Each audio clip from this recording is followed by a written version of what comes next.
As we're approaching a brand new year, a lot of people have resolutions on their front burners. What's your New Year resolution? So, if you're like most people, you write out some kind of a resolution. But if you're like most people, you're not going to keep that resolution.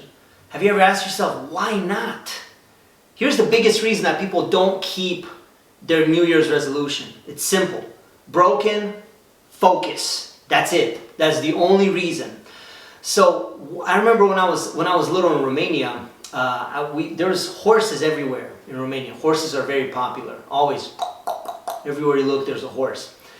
So you want to think about, as a horse, you probably see that horses have blinders on. And the reason they have these blinders on is so that they don't get distracted and they keep going straight ahead.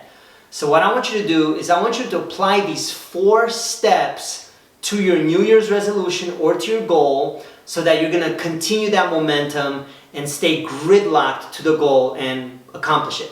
So step number 1, write it out and put it in a place where you can see it, where it's like in your line of sight every single day. And what I want you to do is I want you to read that goal out loud twice per day. Now, this is not coming from me. This is coming straight from Napoleon Hill. His book, Think and Grow Rich, he talks about reading your goal out loud twice per day. What that does is it creates desire. Desire creates momentum and it gets you to take action. Okay? So what you want to do is you want to read it twice a day. Now, if you're saying, oh, I've heard all that, and every book on goal setting talks about, writing it out and reading it out loud. But here, if you have not actually implemented it, then you have theoretical knowledge and not practical knowledge. Because the truth is, if you can tell from first-hand experience if that actually works or not, only if you've done it. So trust me, go ahead and write it out, put it in a place where you can see it, and then read it out twice per day. What that's going to do is it's going to create fantasies in your mind of you achieving that goal. You're going to start to visualize.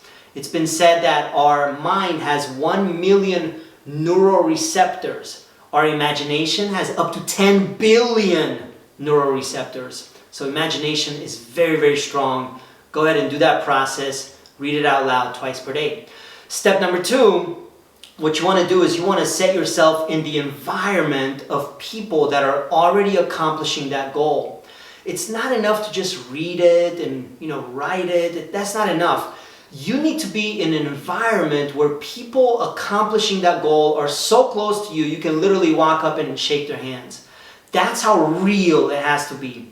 So whether that's attending conferences, workshops, watching videos, reading books, all of that stuff, you need to immerse yourself so that it becomes real for you. Remember that environment is stronger than willpower. Step number 3, you need to prune, cut certain things that are not helping you achieve that goal. Whatever that is for you, only you know yourself. Maybe it's a bad habit, maybe it's eating too much processed food, maybe it's watching too much social media, maybe it's watching too much TV. Whatever it is, you need to cut and prune.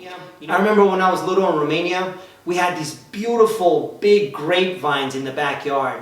And oftentimes I would see my dad and my uncle prune and cut out the branches, because if you don't do that, then it's going to decay and it's going to mess up the cane and the vines, and you're not going to have good grapes and it's not going to produce great wine.